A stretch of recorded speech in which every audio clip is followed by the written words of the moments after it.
These next tools that we're going to cover are fairly simple in concept, but get a little bit more complicated as you look at them closer. Okay.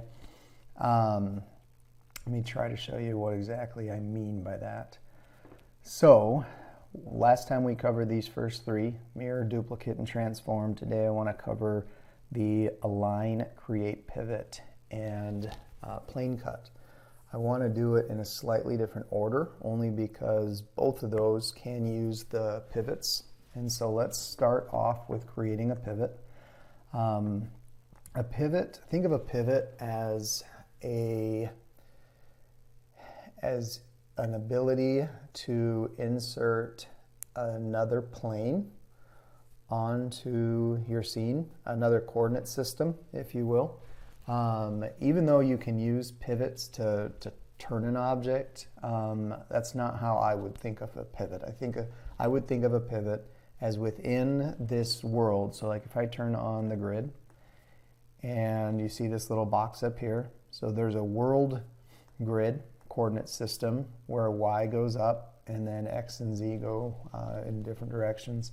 And then there's a local grid for every STL file. But say you want a different grid, okay? Say you want to use something else.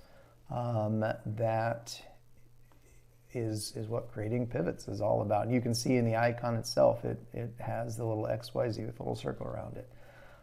Putting the pivot on, there are a lot of options. And I'm going to bring in a second object, okay? Let's bring in a cube, and that's going to help me to explain some of these options a little bit easier than I could with my bunny.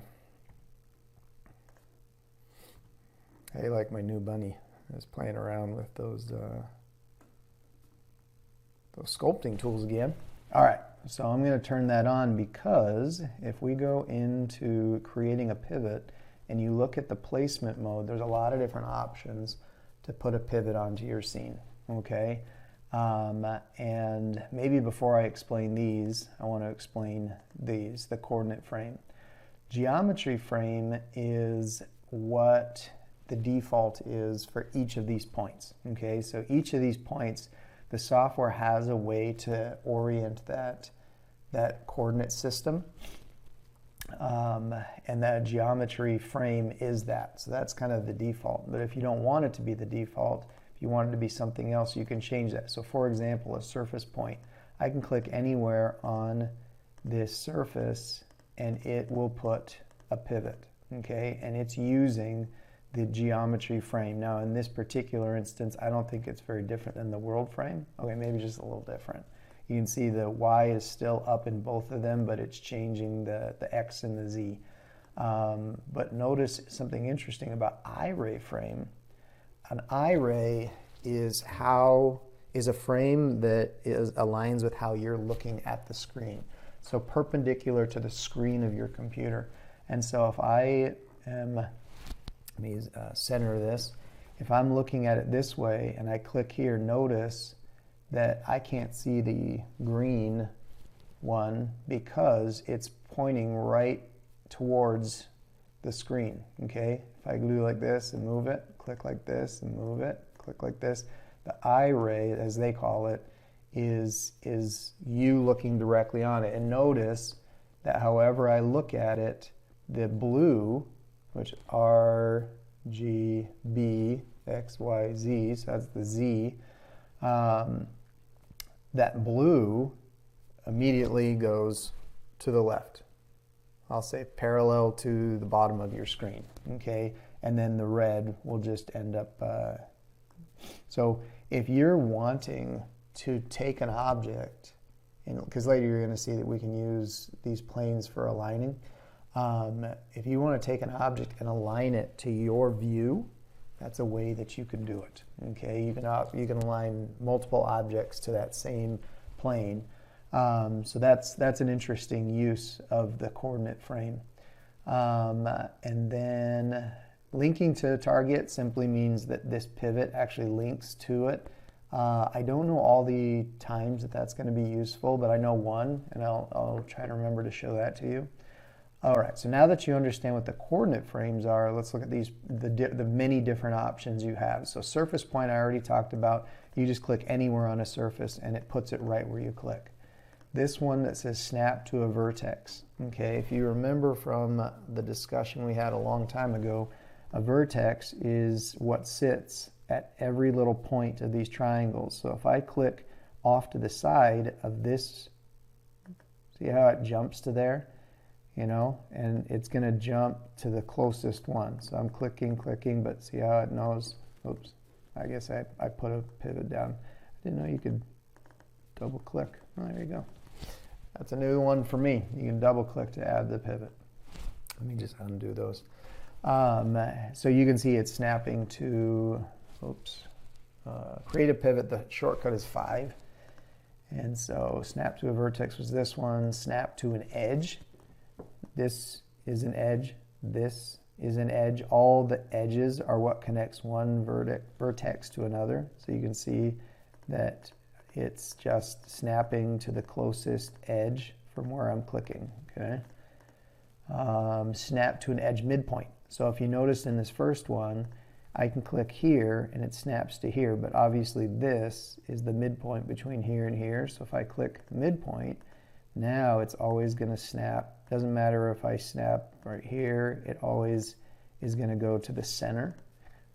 Face center, think of this as a face, your triangle. Okay, the triangles we keep talking about, it's called a face. So if you click on that, doesn't matter where you click inside the triangle, okay, it's always going to end up right in the center of the face.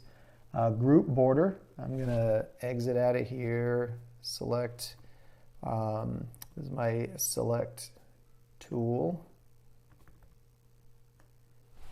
Okay, and I'm going to go Control G, and that's going to create a face group. Okay, and then 5 again to get back into our create pivot. Snap to face center. Okay, so if I click right here, wrong one, group borders. Notice now, wherever I click, it's snapping to the border of 2 different groups. Okay, group center is going to put it right in the center of the entire group. Group border center is now looking at the border of the center and determining, which in this case is going to be the exact same thing, but it instead is looking at this border and kind of finding the center of that border. I'm guessing at times that's going to be different, but I haven't played around with it enough to know. Boundary, a boundary, this object technically doesn't have a boundary, but we can create one. So if we come down here and let's do this. Let's select these and delete them. Okay, this is a boundary. This blue line that you see, think of a boundary as the edges that follow a hole. Okay, so if we go back into our, let's see, escape 5. If we go back into our create pivot and we say snap to a boundary center, hold on, yeah, boundary center. See how there's a boundary that goes from here to here and it's going into the center of that one. If I snap over, I thought if I snapped over here it would put it along this boundary center, but apparently not. Oh, okay, well, boundary center right there. And then first midpoint along the ray. This one's a more difficult one to explain, but think of it this way. When it says the ray, okay, along the ray is, like I said, it's that view of me looking at my object.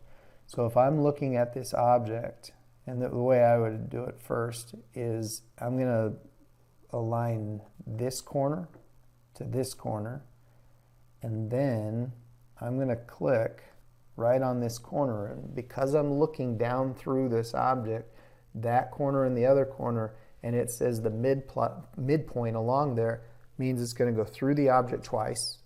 As I'm like my vision, my X-ray vision going straight down perpendicular to my screen, It's going to go through the object twice, and it's going to put the point right at the midpoint. See how it's like in the middle? So for example, if I come over here and I click right here, it's going to put that in the center of my cube between where it passes through this side of the object and then the other. And so you can see that it's floating back in there, okay? So hopefully that makes sense. First, midpoint along the normals. This one's a little trickier. So if you remember what we talked about, normals are triangles with an imaginary perpendicular direction to it. So in an object like this, it's fairly easy to understand because each of those are going in a very particular direction, okay? So if you were to look at this triangle right here, okay, the one that my mouse is hovering over, that triangle has a normal that's perpendicular to its surface. So if I click on this, it's doing the same thing as the last tool, but instead of being where I'm looking at it, it's going off of that normal. So it goes off of where I clicked, but then it takes the direction of the normal and shoots that straight down until it hits the opposite side, and then it figures out the difference. What I don't know is, what does it do? So yeah, it's failing. Notice there's nothing under this one, and I'm clicking on this, and it's not doing anything. But if I click, undo.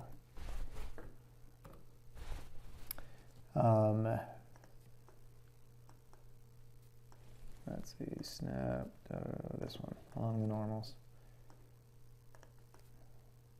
So it's going there, but if I click over here, it doesn't do anything. But if I go here, it does. So it has to be something on the other side. Bounding box is probably going to be your easiest one to use, because what that does is it puts it right in the center of an object. So if I click here, see how it's right in the center of that cube, okay? And again, if I want it right in the center of the cube, but I want it so that I'm looking right at the plane, that's a nice feature. Local frame is the one that I can't say I understand, okay? I just don't quite know the difference. Make a comment somewhere, text me if you know that. Existing pivot is if I already have a pivot on my scene. So say I've got one that I put right here, which we found out we can double click and add it. Existing pivot means I can go and add a second pivot, drop pivot, and if you looked at my object browser, notice in your object browser there's this thing you may have not noticed before. Well, if you click on this, it shows you your pivots, and you can see that I actually have two pivots. And because we're doing it at the iframe, existing pivot, notice that, you know, every time we add a pivot, it is adding it at a different, with a different coordinate system to it. So if there's already a pivot on the scene, but you want to change the coordinate of it, that'd be a useful way of doing it. Let's delete those. All right, back into here. Click on this, number 5. And then from the last tool is an interesting one that I have not fully explored. I had to look this one up, and it was giving the plane cut as an example. So notice when I do my plane cut, okay, notice that it's using a tool, and notice that there is a kind of a center point to that tool. I'm going to hit accept, and then I'm going to go into 5, and I'm going to go off of the last tool. See what it did is it put my pivot in that same plane. And so if I want to drop that there, and I'm going to show you a little bit how that might be useful. So I just made a plane, and it automatically put that. Now obviously there's other tools we could have used to get that there. The create symmetric, again, I've never really played around with it, but the idea there is no different than what we saw when we were doing the sculpting. That if you want to, here, let's do like this. I'm going to hit done. I'm going to click W to turn off the wireframes and come back over to this guy. If we go back in 5 and we do create symmetric, and see how our symmetry line is showing up right here. And this tool doesn't allow us to change it. If you want to change your symmetry line, go back into the sculpting and click on that little thing that looked like a hammer or something. But the idea here is if I go and click on one side of my object, see how it's going to create one on both sides? So there might be instances where that's useful to you, okay? I think we've covered all of these and this, and the offset simply is, here, let me go back to this object here. Go back into here, uncheck, create symmetric, and surface point, we'll do world frame. And so we click on this and see how the offset is simply lifting it up, off, okay? If I did that iframe and I click here, see how it puts it there, but it's putting it up above from where it was clicked, okay?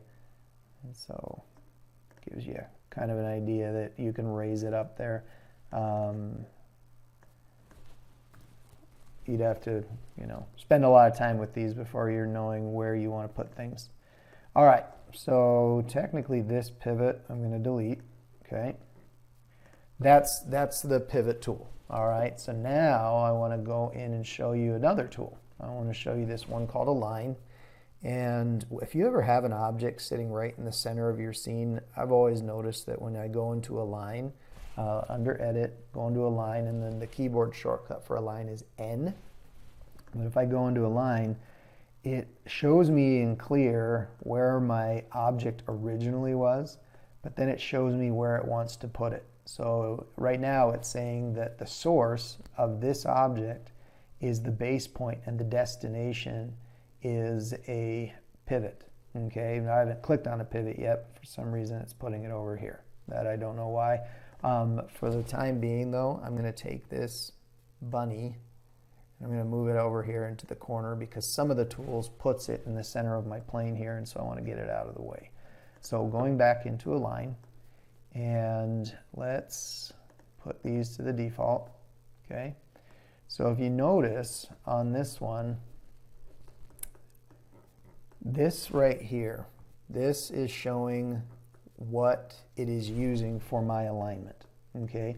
And it is using a base point. If you want to know what a base point is, think of it this way, that it is taking my entire object and it is taking, it's almost like it's putting a box around it, and it is taking the center of the whole entire object but down at the bottom. So if I looked up on this, you would see, here I'll click like this, bottom, you would see that if there's a box that were to go all the way around here, this would be the center of that box showing up at the base, okay? Now, I guess if there wasn't any right here, then it wouldn't show that. So like for example, if we took our bunny and flipped it around 180 degrees and hit accept and then went into the Align, no, it still does it. Okay, so it doesn't necessarily put it right at like where an object actually is, okay? And then, let's see, we'll go through the sources first and then we'll go through the destinations. So a center point, see how that is putting it right in the center of the object, okay? That's an easy one to understand. Surface point means I'm clicking on something. Anywhere I click, see where it's putting it there. And you can see it's changing this over here. I don't know why it's way over here instead of the center of the scene, because that's what I'm used to. But notice that if I click and drag, it's showing, like see how it's flat here, but then it flips to another side. And if you click flip, then it does the exact same thing but flipped, okay? And then notice right here that if you just translate it, see how this is, oh, that's what it is that this is actually the center of the scene. Hold on, that's my bad because I was messing around earlier with stuff. See, I already had this done where I had these on either side of my scene. So that right there, that's the center of the scene. All right, so now let's go back into this guy. I do want to flip him back around 180 degrees, and let's turn him back this way. All right.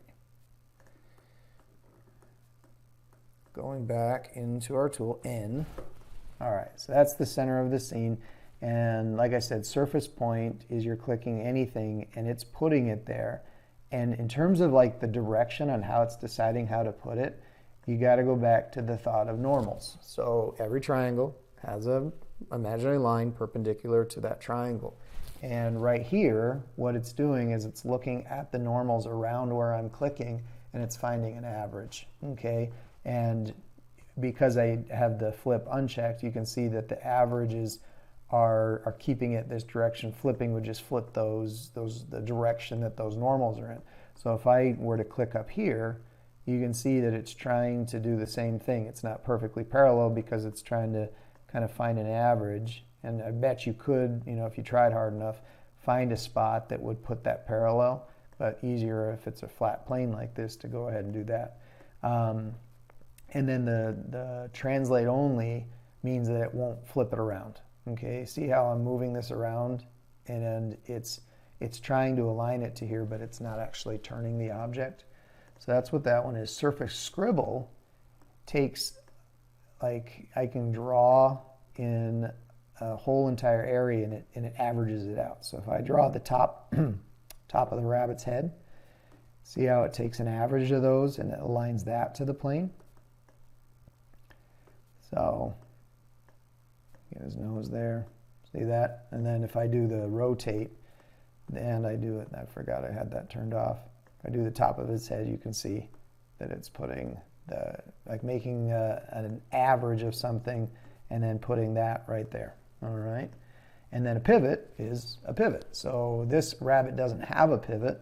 This object had one, but you can see that we moved it over. So let's do this. Let's delete this pivot here.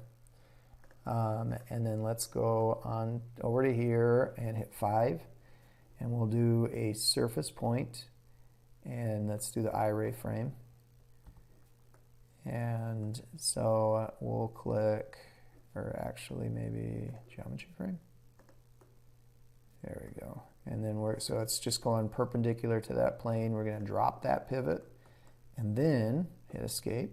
Click on this guy, hit 5, C to center it, and then same thing, surface point, geometry frame right here, drop a pivot. Okay, done. So we've got these two pivots, one there and one there. And so now when we go back into the align, we can say that that pivot right there is the source of the alignment. Now this destination is saying where it's moving it to. So the source is saying what it's taking from that object to align it to something, and the destination is where it's going to put it. So right now it says world origin. That's the center of this world that it's sitting in, okay? If you change that to Z, it puts it on the Z. If you change it to X, it puts it on the X, okay? Ground plane, let's see here. Ground plane, to be honest, I thought I understood that one, but it's not acting the way I expected it to. Maybe it's because I'm not used to doing it with a pivot. All right, let's try this again without the pivot. Base point, ground plane. I used to think that it would put it on the actual grid, but it's not doing that. And so it's putting it in the center, but it's not putting it. Oh, that's interesting. Let's do the surface point. So it seemed like this plane changed when I had one of these. See that? That's interesting. So it's almost like when I changed this, it changed that and made that the new ground. So, well, there we go. It's interesting. All right. Surface point works if you have a second object in the scene. Okay. So notice I put surface point, so I can click right here. And when I do the second one, you see right here, you have to hold down Shift. So hold down Shift and you click here and see how it's putting that guy right over here onto my object, right where I click. Okay, anywhere I click, it puts it in there. All right. You can also do the same thing we did with the scribble on this side, is make it, you still have to hold down Shift. And what that does is just, gives you an average. And then the last one is the pivot. And so if I do both of these, you don't have to do them both as pivots. You can leave one as a pivot, one as not a pivot. But what I want to do is show you that if I click on this pivot and I click on this pivot, it is not doing what I thought it would, because I would have thought this would have gone to here. I'm going to hit cancel, and I'm going to start over with my align and click on the pivots.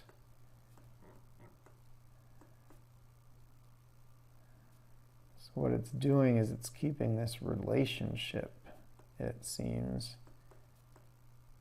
Oh, look at that.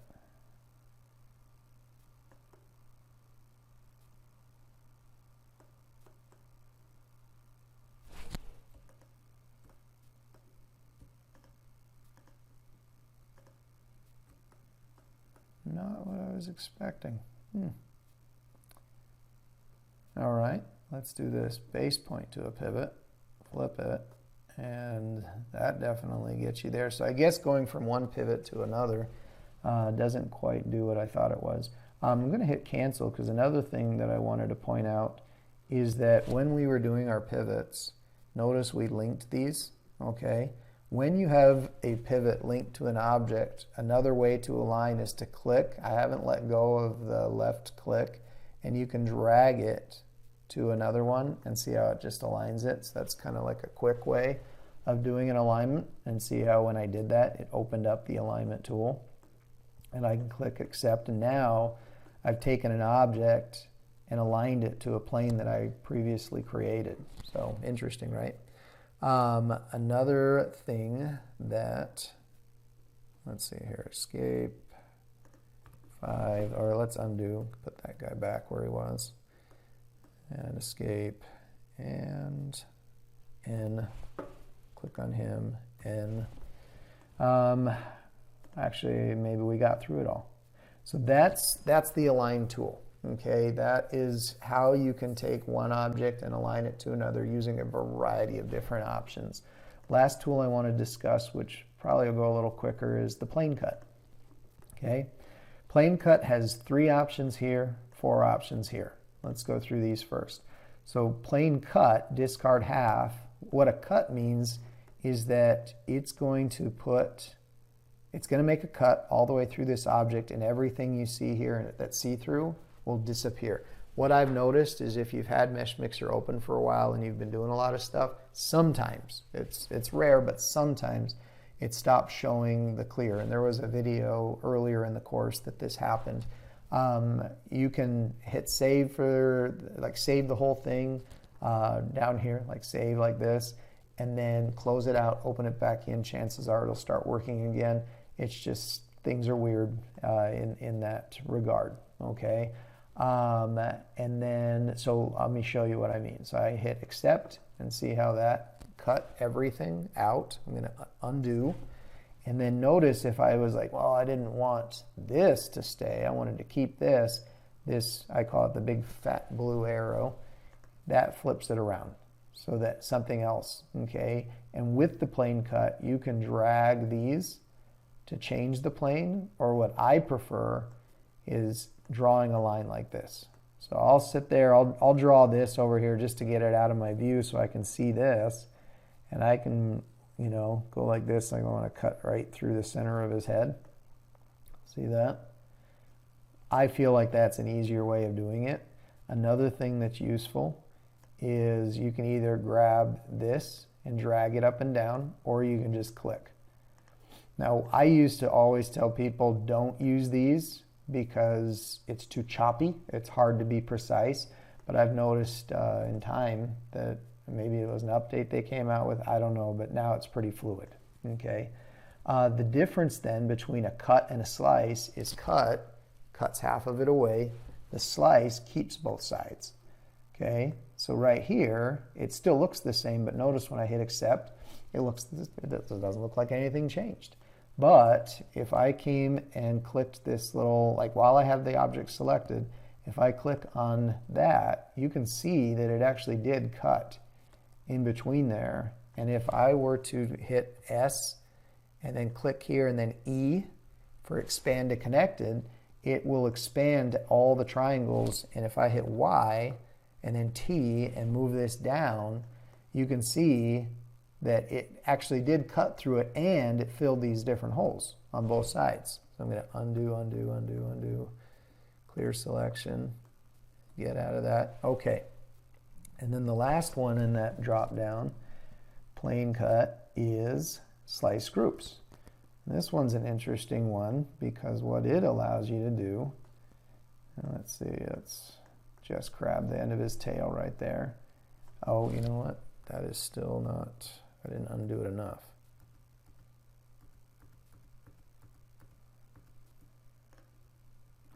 Let's see if we got it all the way undone. There we go. All right, back to plane cut. I wish plane cut had a keyboard shortcut. All right, so let's say we do like that and we choose this last one. The thing that's different about slice groups is it doesn't actually cut your object. It still makes like the straight line along the plane, but it doesn't cut it, okay? And so if I hit accept, notice what it did is it just created a very sharp defined line with the, and made a new face group on the other side. Now you might think, oh, well, if I go in right here and I remove that face group like this, you know, I'm back to normal, right? Well, what you'd find is just, there's still that line. Okay, so it did like change the triangles themselves, but it didn't change the entire object. So that's an interesting one, especially if you're looking to, you know, create a face group with a very, very sharp line, because if you try doing a face group like this, it's hard to get a sharp line, okay? I mean, we saw it with the stamps that, you know, you could draw like this and it does a similar thing in terms of making sharp lines. But that's another one is the plane cut. Okay, go back into plane cut. So that's these cut types. Okay, the other thing I wanted to look at with you, and maybe we'll cut just the top of his head right here, because that might make it easier to see. Let's do this. Okay, no fill is the easy one. Okay, if you do no fill, notice it cuts it. It leaves a nice flat surface, but it doesn't fill the hole in. If I hit accept, you can see there's a hole left behind. Okay, undo, and then a minimal fill. Let's hit accept so you can see it better. See how it tried to close this with as few triangles as possible. That's great to keep file size down, things like that, but if you're ever going to use this area for another purpose, that can be a little bit difficult. Remeshed fill is the default. Okay, if you look right here, reset defaults, and that creates this, which works fairly well, and kind of sets you up for using this for other things. But then another interesting one is the fixed fill. Okay, and this might be failing. Okay, hold on. It might be failing because of some of the triangles that are along the edges. I'm going to just come through a different spot and hit accept. Notice over here, when you do the fixed fill, it fills it in with a very, how do you say, uniform set of triangles, a lot of perpendiculars and straight lines. So that is, I think, oh, there's one other thing I want to show you. But that's the gist of it, okay? What I want to show you next is that you can, let's use this one over here. So remember how we put a pivot on that object. I'm going to turn that off for a second and then turn it back on. All right, so remember how we put this pivot, and notice how that pivot has different planes to it. They got this blue and this one, and then this one right here. I can go in to this object, and I can say I want a plane cut, and I can align it to that plane. And notice how it is coming straight through here, okay? And if I click on it again, it switches it to a different plane, and if I do it again, it switches it to a different plane. So an interesting use of something like that would be, let's say you come and you bring a cylinder onto the scene, okay? And let's say that we shrink that down and we bring it over here, and we're gonna bring it so that it is aligned. I mean, this isn't, my example's not a practical use, but the concept is there, okay? So let's say that I have this, I don't need those on. Let's say I have this and I want to cut it right along here, and I've got that plane there. I can go into where it says plane cut. I can click on that pivot and see how it's going to cut it right there. So it's like a perfect match right up against it. So that's an interesting use of plane cut. Okay, if I went and hid this, that was a Control V, and then I went and got another object, and I brought this one over here, okay, like so, and then I went and said plane cut, and I clicked again on that pivot. See how I can do some interesting things with it? I can flip this around, hit accept, and now I've got these two objects that are aligned nicely. So it's, you know, it's another thing that's out there. I want you to just, I'm just trying to fill your head full of tools so that when you're starting a project, you can think to yourself, all right, I need this end result, and this is what I have to start with. So if I do this, then this, then this, I can get to where I'm going. I mean, literally, I'll be like out on a walk thinking to myself, how can I do this? And I'll be thinking through the tools, and I can say, oh, you know what, that tool will do this to the triangles, and then that can allow me to get to that next step. But then how can I do this? Oh, if I use this tool. And sometimes, you know, you're choosing between 3 different tools because they all kind of do a similar thing, but you're trying to decide which one's going to do it best to keep it the cleanest, the fewest triangles, but yet get the result that I want. That's nice, crisp end result. So hopefully those 3 tools we covered today didn't confuse you too much. But play around with it a little bit so you kind of feel more comfortable with each of those settings, because we went through a lot of different options, and some of those options you'll probably never use again, but some of them you might start using quite a bit.